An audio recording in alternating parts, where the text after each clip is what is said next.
All right. Hello and welcome back to another episode of NOS Live here on youtube.com/nerdsonsite. I, as always, am your host, Will, and with me I have a fantastic panel of guests that I will introduce in just a moment. I'd like to take a second here to highlight the fact that this show is sponsored by DNS Thingy, who we will be discussing a little later on in the show. Next, I have such a great panel for you guys today. You would not believe it. To start off with the introductions, we have a returning face, Elyse. Say hello. Hello, hello. Fantastic. Arthur, say hi. Good to be here, guys. Glad to have you here. And Charlie, coming to us from a little ways away. Hello. Fantastic. And John. Hey, everybody.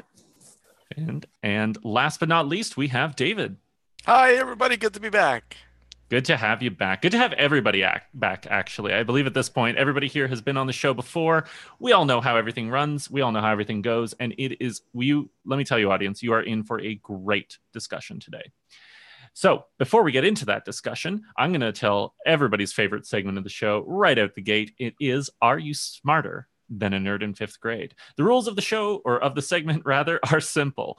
I'm going to read out a question to you, the audience. You, the audience, is going to respond in the YouTube chat channel with your answer. Try to make sure that you have it as correct and as accurate as you can. And just a reminder, if you are having trouble typing in the chat or you can't seem to access it for some reason, make sure you're logged into your Google or YouTube account. And if you don't have one, it only takes 10 seconds to sign up, and then you'll be able to win that sweet, sweet prize.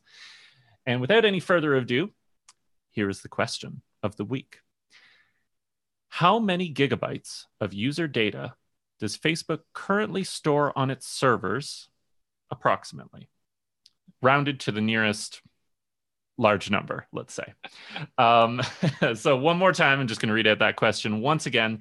How many gigabytes of user data does Facebook currently store on its servers, approximately?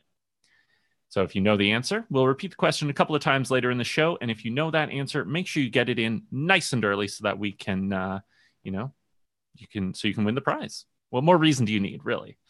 Bragging rights, I suppose. Anyways, the other segment here that I am just absolutely in love with, I learn something new every single week, is the incredible tip of the week. This is something that one of our panelists brings to the table, just a little tip, trick, or idea that they think could really help you out in your day-to-day tech-based life. And the one sharing the tip with us this week is our good friend Arthur Wiebe. So Arthur, tell us what you brought to the table. Yeah, I'm glad to hear that I'm your friend. That's awesome. So the tip I had this week, and usually the stuff I come across isn't stuff that would interest most of the audience here, but so I asked my wife, have I mentioned anything lately that has interested you as far as a tech tip or anything like that? That's a good one. And she just thought for a bit, and then she said, well, you keep on talking about Apple Pay. And I don't think most people know how good Apple Pay is, right? Just the fact that it doesn't require you to use data. You can, anytime you make a transaction, that uses it communicates directly to the secure enclave on your device, while Android, it has to talk to Google servers in order to get your credit card information. And just that that difference alone is one reason why Apple Pay is awesome. And then the other reason is that through tokenization, your credit card information never escapes, your debit card information never escapes. So it's way more secure than using a PIN or any other type of payment method. And Android Pay is the same in that regard. But a lot of people just don't use it. And I don't think they realize what they're missing out on. So that's my tip. Can I just add on that a little bit, Arthur? My wife told me this week that she had gone to the grocery store and then forgotten her wallet at home. And I said, well, you know what? We can solve that problem, and we can put Apple Pay on your iPhone. She says, oh, no, this happens like 1% of the time where I forget my wallet. So today she went back to the grocery store, and again, she forgot her wallet at home. And I said, didn't I tell you we could solve that? I think you might want to go back and revisit percentages with her as well, because But and interesting enough too, you can use Apple Pay in airplane mode, right? And the other thing you can do in airplane mode, and the other thing you can do in airplane mode is use Google Maps, Waze, all of this stuff. You can actually navigate, because when you go in airplane mode, there's 4 antennas. Only 2 of them actually get shut off. Your location type thing and your near field, right, for Apple Pay and stuff stay active. Does Mark Zuckerberg still get the data in airplane mode? Oh yeah, absolutely. Okay. He's tapped in everywhere. They can track you wherever you are, right? So that's it's kind of amazing to see your phone in airplane mode and you're driving and it knows exactly where you are. Yeah. So that happened in version 8, iOS 8.03, something like that. Wow.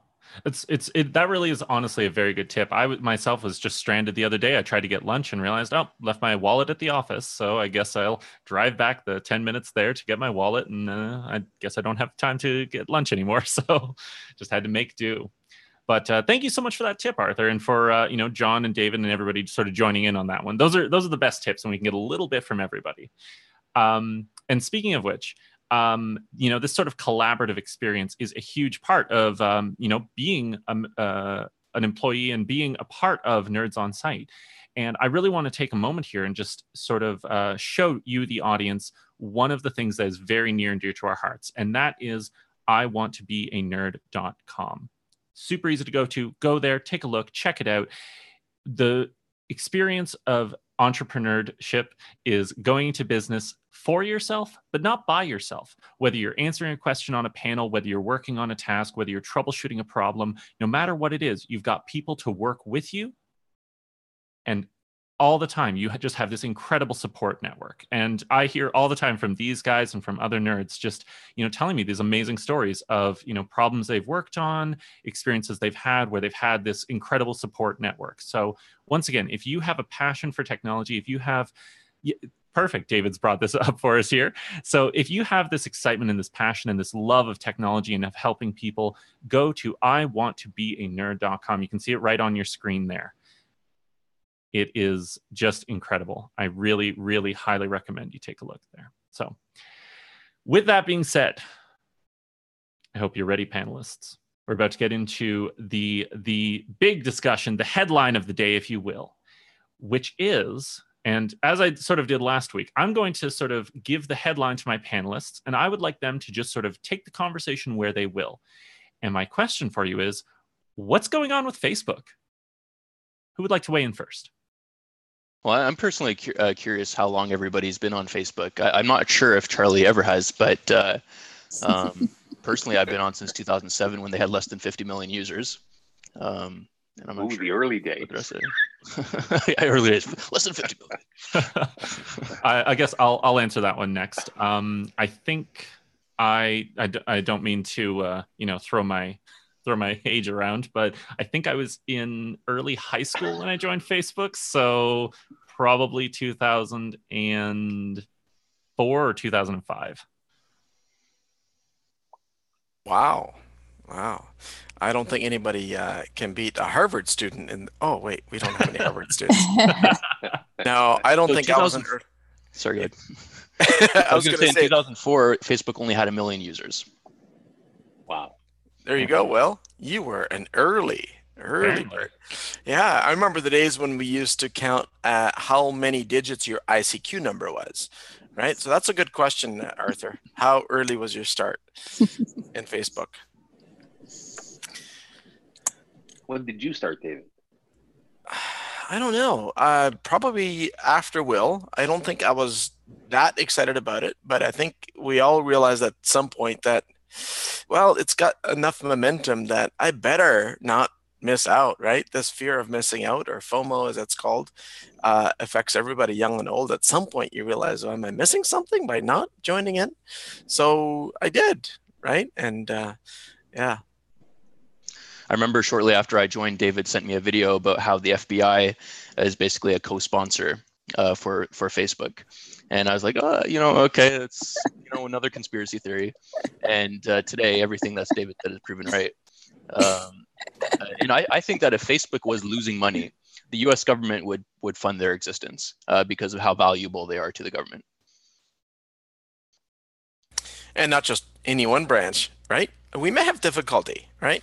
Our fabulous producer, Becky, would like us to be controversial on here and have an array of opinions, but I'm afraid we may not have a wide array of opinions on the topic today, but we'll have to see. One of the things I did want to share, just to provide some context, and Charlie, you're going to appreciate this.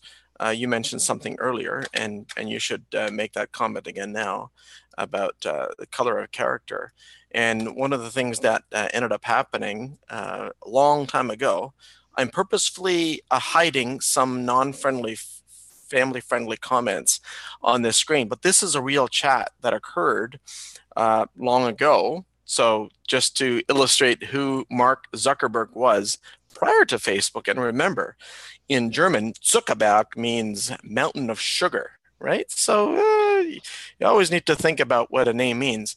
But he basically was saying, hey, I have over 4,000 emails, pictures, and addresses, and anything you need from anyone, let me know what you need, right? So in the early days, it was already not respected what the individual users would like to offer their information for. So it was basically taking advantage of people's trust.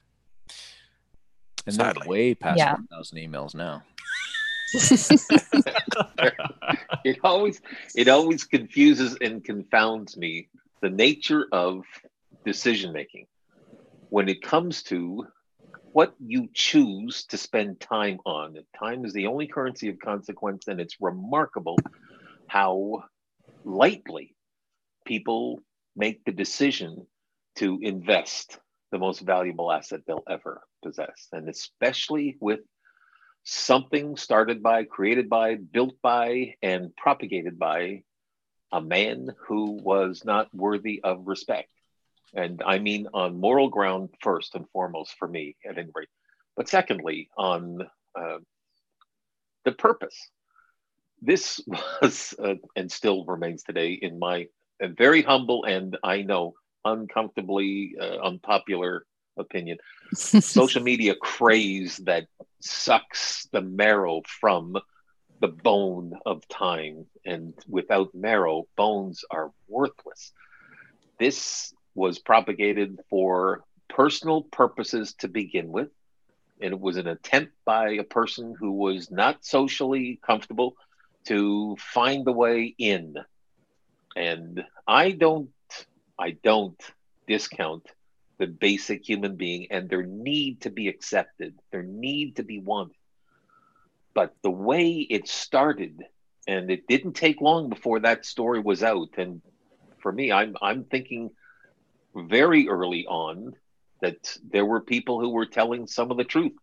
And again, many could have thought, well, that was just people getting a little, their ire up because they were a little jealous or whatever. I don't care what it was, but there were enough stories coming from enough places to tell you this was not a high purposed vehicle.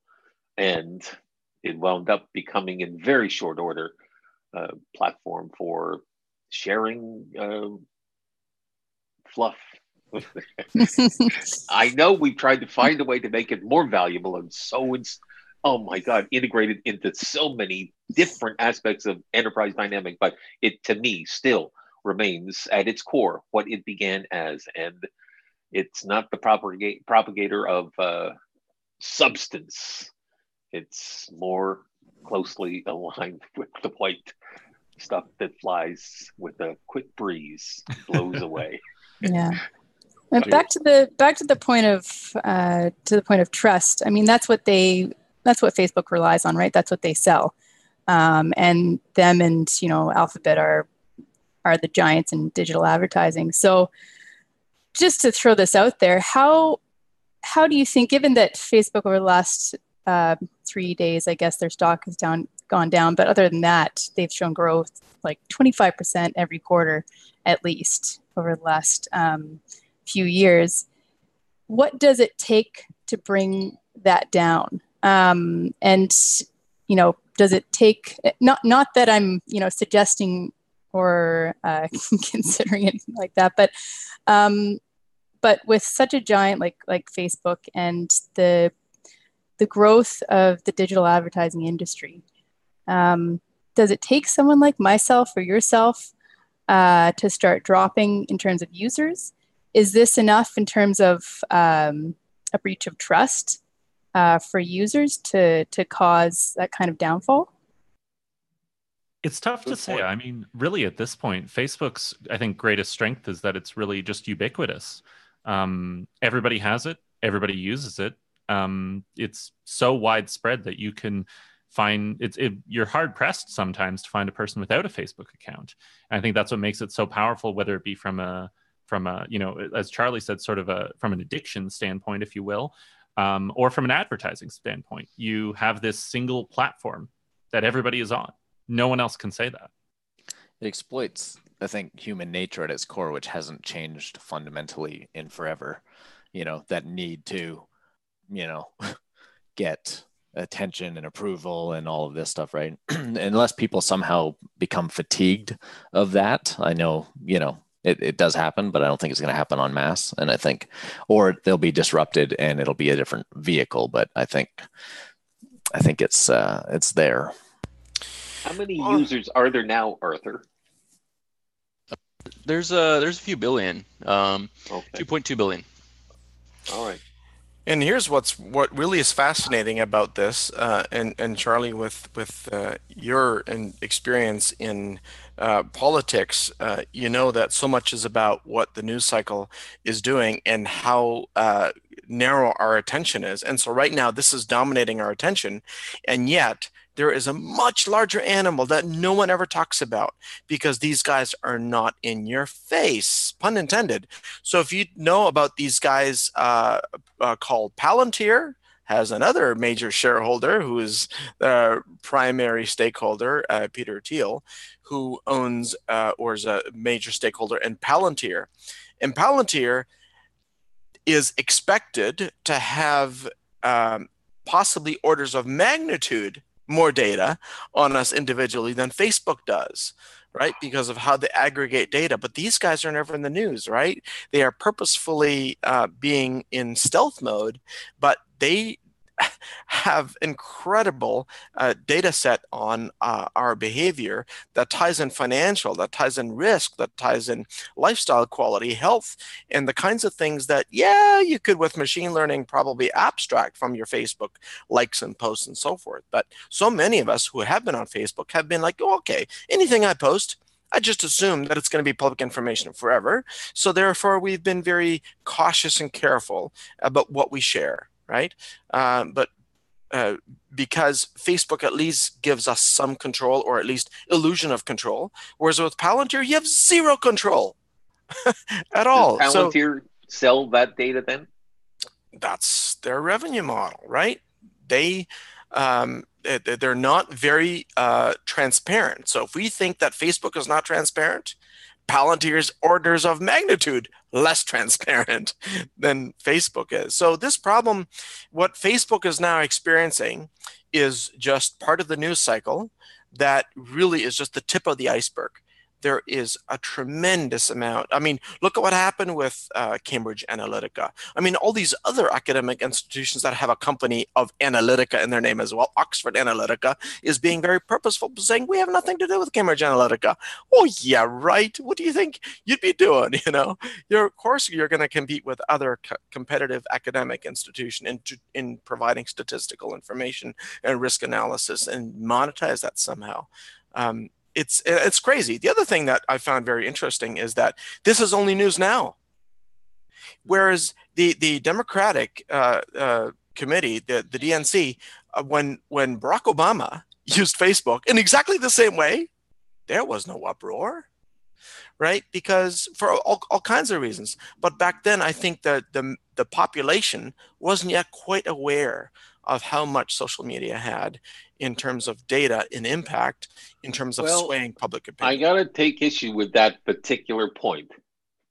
There, at the core of each and every person, there's a soul that literally, whatever form it takes in you, is manifested in the way and the why. Barack Obama's campaign was clearly viral taken over by a handful of personalities. It was not nearly as purposed as this one was with Trump and the tools that he used analytically. But it was different. It was at the core of it, it was different. It purpose different. And right now, people are starting to say, okay, because of that one firm CEO being caught telling his truth, and clearly the man is a thief. He's just a rotten to the core human being. It's directly linked with Trump, whose team members have already admitted long ago that they were using data that they did procure in a gray manner, definitely not above board. That's different. I mean, I know there may be slivers of, but it's enough. In this world today, it's enough.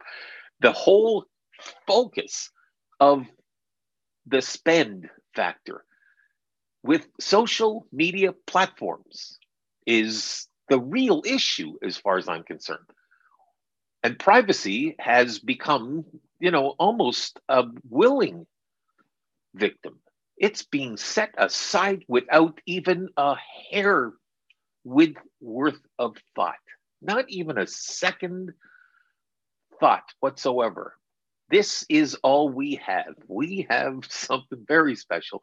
And I know it's being exploited because now it helps some companies in some enterprise dynamics to do better and to flourish. But by golly, there are reasons why there's foundational belief systems. And I'm not talking about faith systems here. I'm just talking about foundational belief systems. There's something we have in most sports, and they're called rules. And when you work outside the rules, you're penalized. At the moment, there is no penalizing in the social media space. You get caught. So tell me now what happens when you're caught. I mean, you have a non-apology apology. Exactly. It's absurd to me that this is allowed. And to be perfectly frank, it is unbelievable how these attitudes and behaviors are undermining the nation, the future of the world, because kids they're no longer connecting. There's no synaptic nerve connection between what used to be considered quality, standard, character, and today's attitude, which is quite fleeting, quite short-term, and quite transitory in nature. It's, well, okay, we'll find something to take over the news cycle tomorrow, and I'll forget about this. And what will I do? I'll go back to the habits. And what are my habits? The habits of social media have taken over 2 billion. I'm dumbfounded. 2 billion, for heaven's sakes. Where are we headed, and why? But I know it's one of those things you have to deal with, right? The scary thing is 1.8 billion of them are on right now on Facebook at this moment. Right. Yeah. Although, let's say that all these users that are on Facebook were to move to another platform, we still fundamentally have the same issue, right? That's correct, sir. Go away. We see this in history, right? Companies come and go. The only thing that they have to do to deteriorate is to not do anything, right? Just to stay the same. Yes. And that's why Facebook is reinventing itself as Instagram and as WhatsApp, right? Both of those are also Facebook. You can consider both of those apps Facebook. So it's fundamentally, right, Charlie's at the root of it. I agree. That's a very good point. It's not Facebook. I have issues with the founders. I have issues with the leaders of organizations whose character is questionable. And there's in some... Sorry. Oh. No problem at all. One of our fantastic chatters had a piece to share a little bit, I think, based on what you were saying there, Charlie, that I really wanted to share with the panel, where John Hart in the chat says, give people the drugs, make them feel good, and they'll forget how much they give up in terms of privacy. Make it fun, easy, interactive, social, and bam, hooked. Yep. Yeah. And we now understand the science too, right, of what dopamine does and how a like generates a definitive amount of dopamine on a Facebook or social media post. And so that's dopamine itself is addictive, has been for all human history. And we basically have just a computer in our pocket that every time you hear it go ding, you think, oh, I have to check it. It's instant gratification. Exactly. And at some point, oddly enough, the do not disturb generates a better dopamine than the ding. Very, very true. We do have phone Sabbath in our house.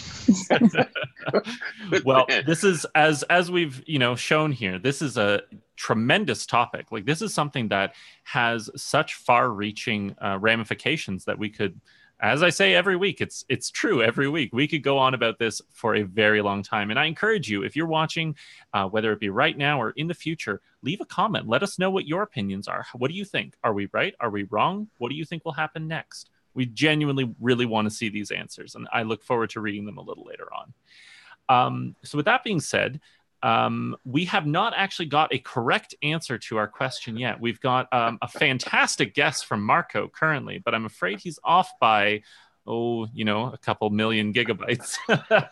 So I'm going to ask the question one more time for any latecomers to the show. The question is, how many gigabytes of user data does Facebook currently store on its servers, approximately, rounded to the nearest billion, let's say? And so once again, make sure you post your answers in the chat once you know the answer. And with that being said, I think while we give our guests our audience a little bit of time to figure out the question, we're going to move over to discuss our sponsor as well as the prize. So David, please tell us a little bit about DNS Thingy and a little bit about the prize we have in store. Yeah, you bet. Absolutely. DNS Thingy is software that runs on a router, and the router is capable of providing you with the kind of internet connection experience that you, as the owner of the connection, would like to see. Just today, for example, my kids were given an opportunity to be on an iPad for a while, and we knew that they would want to go to YouTube, so I just put them on a policy that said no YouTube. So you can create schedules, you can create policies, we call them rule sets, whatever you like, and it's all done with some software that lives on this little box and with a variety of home or business-based solutions. And for as little as $7.99 a month, you've got DNS Thingy. And so the winner today will get this exact router right here. It's an Asus router, an N66U model as it's called. And the only thing we're starting to ask for is $10 in shipping. You get a coupon where the router is otherwise free. You're just paying us $10 to ship it to you. That's it. That's about as great a deal as you can possibly get. And that DNS Thingy, it really is just like safety and security incarnate. Like something actually that I have a question about that I personally don't know about DNS Thingy, and I'm hoping, David, you can tell me and let our audience know as well, is, you use the example of YouTube. Are you able to sort of use subsets of a website? For example, would you be able to make an exception for youtube.com/nerdsonsite or another YouTube channel to sort of allow through that network? That's a very good question, Will, and I'll provide the explanation like this. With YouTube and Google and Bing specifically, the answer is that we offer different filtering levels. But for everything else on the web, it's either blocked or allowed, and it's very simply because the web is now over 50% encrypted. And what that means when the web is encrypted, it means that the router that's transiting your traffic is not able to peek into the URL part. So therefore, we can't say reddit.com/this subreddit works, reddit.com/that subreddit doesn't work. The only way we could is if subreddit gave us an application programming interface, an API way of saying, give this kind of an answer for that access and that not to be allowed, right? So more and more, we see that as the web's getting encrypted, filtering is either block or allowed, but still it works out that generally speaking, there's very few properties where you want to allow some and not the other. And YouTube and Google and Bing happen to be the ones, and we do have a solution for that. I think those are the important ones to have that with at any rate. So that is a great answer to a fantastic product. And so, speaking of that fantastic product, it looks like we have managed to stump our audience. So, with that being said, I kind of wish I had like a womp womp to play right now, but we'll have to do that. I'll take it. I'll take it. So, with that being said, if you are watching this right now and you want a chance to win this Redder in the future, study up or get really quick at Google and show up next week, Wednesday, 8 p.m. Eastern Standard Time, youtube.com/nerdsonsite for your chance to win one of these fantastic routers that will just give you, more than anything, peace of mind. And with that being said, it's time for us to end the show for this week, but we look forward to seeing you next. And from myself, Elyse, Arthur, Charlie, John, and David, we say thank you so much for watching and have a fantastic evening. Auf Wiedersehen, Zuckerberg. Au revoir.